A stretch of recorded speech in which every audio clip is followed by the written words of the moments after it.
નમસ્કાર દોસ્તો, વિડીયોમાં ફરી એક વખત તમારું સ્વાગત કરું છું।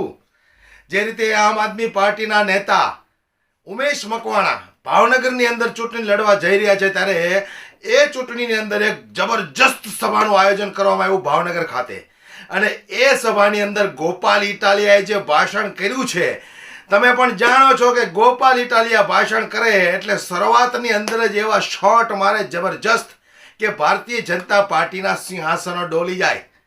જે રીતે ગોપાલ ઇટાલિયાએ ભાવનગરની આ સભાની અંદર જે ભાષણ કર્યું છે અને જનમેદની જે ઉમટી પડી છે એમનું ભાષણ સાંભળવા માટે આવો આપણે એ ભાષણને પૂરું સાંભળવું છે, પણ આશા કરું કે ભાષણ તમે પૂરેપૂરું સાંભળશો, કારણ કે આવનારા સમયની અંદર જે રીતે લોકસભા ચૂંટણી આવી રહી છે, ફક્ત 7 કે 8 દિવસ બાકી છે, તો એ પહેલા આ ભાષણ સાંભળવું ખૂબ અનિવાર્ય છે દોસ્તો।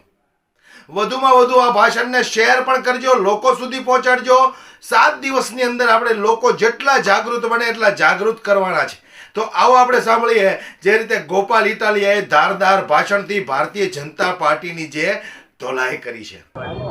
દોસ્તો, આ ચૂંટણી લોકસભા 2024ની ચૂંટણી એ દેશમાં લોકશાહી બચાવવા માટેની ચૂંટણી છે। આ ચૂંટણી દેશની અંદર બંધારણને બચાવવા માટેની ચૂંટણી છે। આ ચૂંટણી દેશમાંથી તાનાશાહી હટાવવા માટેની ચૂંટણી છે। માટે બહુ સજાગ રહીને, જાગૃત રહીને, સમજી વિચારીને આ ચૂંટણીમાં મત આપવાની જરૂર છે। જ્યારે હું એમ કહું છું કે લોકશાહી બચાવવાની ચૂંટણી છે, તો ઘણા ભાજપવાળાને એવો સવાલ થાય કે ભાઈ તમે તો પેલા કોંગ્રેસનો વિરોધ કરતા હતા, આ પાછા ભેગું ક્યાં કર્યું? તમે કોંગ્રેસ વાળા તમારો વિરોધ કરતા હતા, કેમ પાછું તમે ભેગું કર્યું? જેની પાસે પોતાના 10 વર્ષના કામનો હિસાબ ન હોય એ આપણી ઉપર આંગળી કરી આપણને સવાલ પૂછે છે કે તમે એકબીજાનો વિરોધ કરતા હતા તો એકબીજા ભેગા કેમ થઈ ગયા? હું એનો પહેલા તો જવાબ આપીશ કે આપણે ગામમાં રહેતા હોઈએ કે સોસાયટીમાં રહેતા હોઈએ તો બની શકે કે આપણા બાજુવાળા સાથે કોઈ વાતનો મતભેદ હોય, છોકરા રમતા હોય ને મતભેદ થઈ જાય, કંઈ બહેનોમાં બોલાચાલી થઈ જાય, કે કોઈ વાતનો ઝઘડો કદાચ પાડોશી સાથે થઈ જાય, એવું બને। પણ આપણા બાજુવાળાના ઘરે આગ લાગે કે કોઈક માંદો માણસ થાય ને તો સૌથી પહેલો મદદ કરવા દોડીને જવાવાળા આપણે જ હોઈએ, અથવા આપણા ઘરે આગ લાગે તો પહેલી પાણીની ડોલ લઈને આવવાવાળો એ બાજુવાળો જ હોય જેના હારે આપણે ડખો થયો હોય। બે જણા વચ્ચે બોલાચાલી થાય એનો મતલબ એ નથી કે બાજુવાળાના ઘરે આગ લાગે તો પાણી નાખવા ન જવું। દોસ્તો, દેશમાં ભાજપના રાજમાં, અમિત શાહના રાજમાં લોકશાહીને આગ લાગી છે, ત્યારે કોંગ્રેસના કાર્યકર્તા અને આપના કાર્યકર્તા પાણીની ડોલ લઈને લોકશાહી બચાવવા માટે નીકળ્યા છે। પહેલા શું બોલ્યા ને પહેલા શું ન બોલ્યા એ બધો હિસાબ કરશું ચૂંટણી પછી।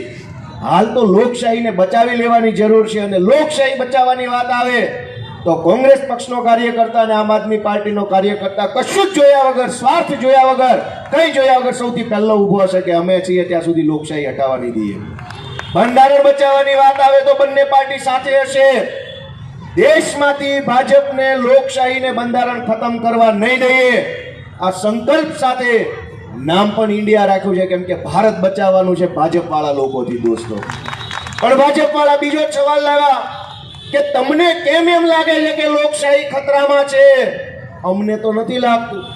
આવો ભાજપવાળાએ પ્રશ્ન કર્યો, મારે એને જવાબ આપવો છે કે દેશની અંદર 2014માં નરેન્દ્ર મોદી અને અમિત શાહ આવ્યા પછી ઈડી અને સીબીઆઈએ દેશની વિરોધ પક્ષની મુખ્ય પાર્ટીઓ જે કંઈ છે આખા દેશની, એમાં શિવસેના હોય કે ટીએમસી હોય કે ડીએમકે હોય કે એનસીપી હોય કે આમ આદમી પાર્ટી હોય, 2014 પછી દેશની વિરોધ પક્ષની પાર્ટીઓના સૌથી મુખ્ય મહત્વના 25 નેતાઓના ઘરે રેડ પડી, એમના ઉપર સીબીઆઈ ઈડીના કેસ થયા, એ 25 નેતાઓને જેલમાં પૂરવામાં આવ્યા।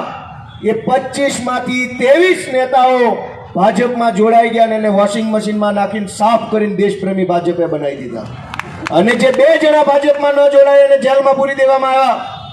એટલા માટે કહીએ છીએ કે ભાજપનો પટ્ટો ગળામાં પહેરીને ગમે એવો અધમ અપરાધ કરે તો ભાજપવાળા એને માફ કરી દે છે। એટલે અમને એમ લાગે છે કે દેશમાં લોકશાહી ખતરામાં છે ને એટલે અમે લોકશાહી બચાવવા માટે નીકળ્યા છીએ દોસ્તો। સંજય સિંહજી જો ભાજપમાં જોડાઈ ગયા હોત તો જેલમાં ન જવું પડ્યું હોત. જે લોકો દોસ્તો જેલમાં ન જવું પડે એટલે ભાજપમાં જાય છે, ત્યારે મારે ઉમેશભાઈની વાત કેવી છે કે ઉમેશભાઈ ઉપર ભાજપે અત્યાચાર કર્યો, જુલમ કર્યો, પણ જેલનો ડર રાખ્યા વગર કે ઈડી સીબીઆઈનો ડર રાખ્યા વગર ઉમેશભાઈએ જનતાની સાથે ઉભા રહેવાનું નક્કી કર્યું. ત્યારે આજે આપણને એમના માટે કામ કરવાનું મન થાય છે. એમણે કીધું કે આવી જાવ ભાજપ, પણ એમણે એ રસ્તો નથી પકડ્યો. એમણે ક્રાંતિનો રસ્તો પસંદ કર્યો છે. સહન કરવું પડે તો કરી લેશે એવો રસ્તો પસંદ કર્યો છે. રાજુભાઈએ વાત કરી કે ભાજપ વાળા 400 પારનો નારો આપ્યો. મારે તો ખાલી એટલું જ કેવું છે રાજુભાઈ, જ્યારથી રાજપૂત સમાજે જય ભવાનીનો નારો આપ્યો ને તો 400 પારનું બોર્ડ ઉતરી ગયું છે. એ 400 પારનું પાટી આપણે નથી હલકા ટોકી છે અહીંયા કે કયું ફિલ્મ છે કે પાટી ઉતરી ગયું છે. એમ જય ભવાનીનો નારો આપ્યો એટલે 400 પાર વાળા ઘરે વહી ગયા. 5 લાખ વાળા છે એ હવે કઈ દેખાતા નથી. પણ હમણાં એક નવી વસ્તુ આવી.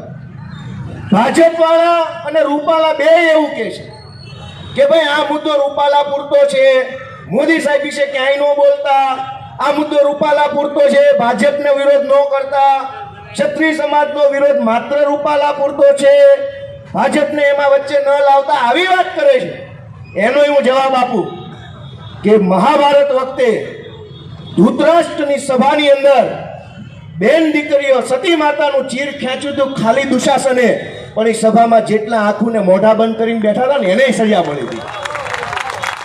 દુશાસનની ભૂમિકામાં માત્ર પરસોત્તમ રૂપાલા ભલે હોય, પણ એ ધૃતરાષ્ટ્રની ભાજપની સભામાં જેટલાએ આંખો અને મોઢું બંધ કર્યું છે ને એને સજા આપવાની થાય છે.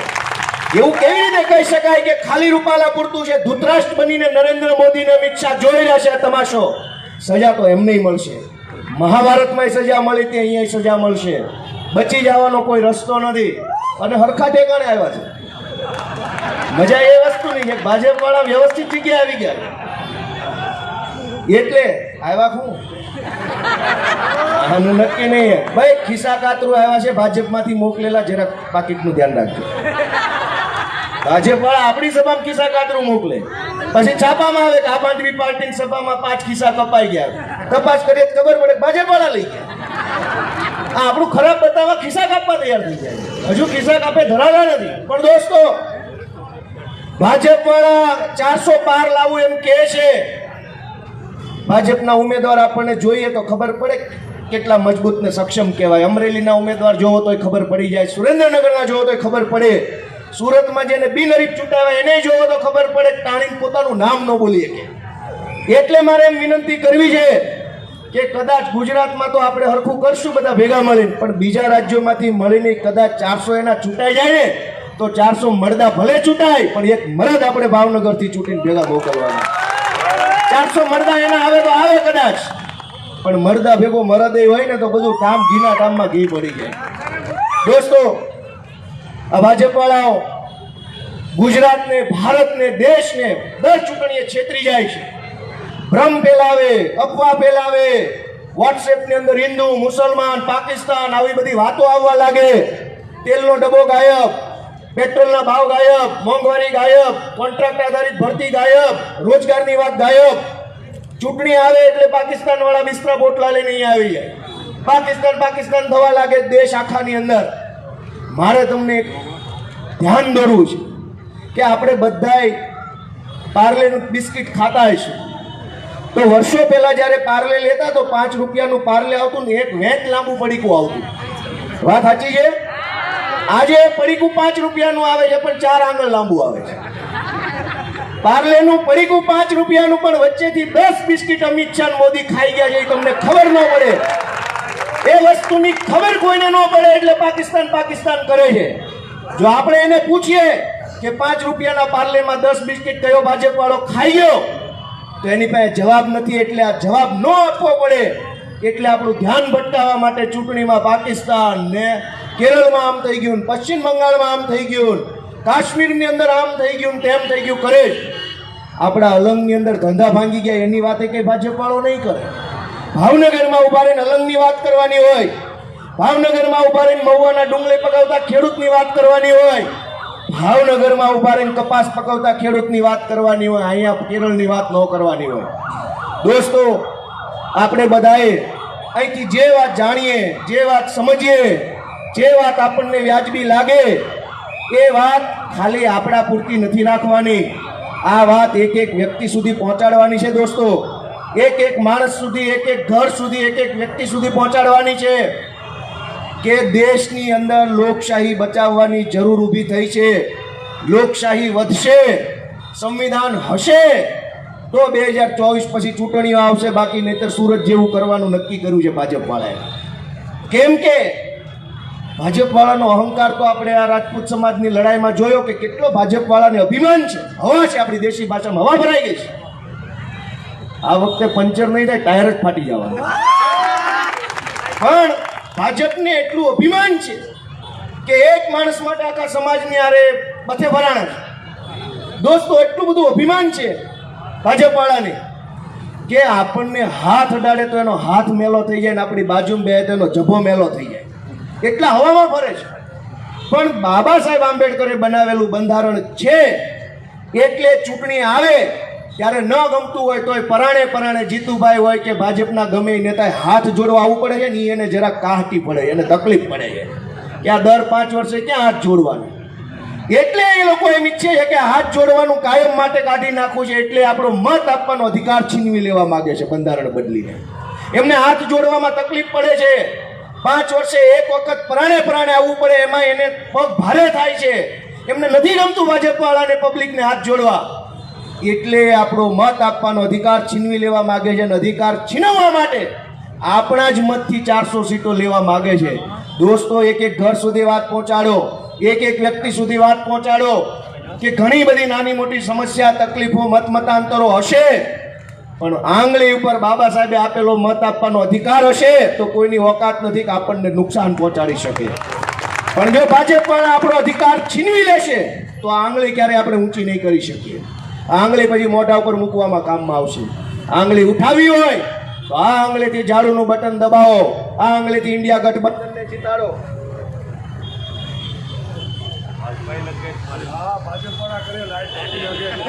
ભારત માતા કી ઇન્કલાબ.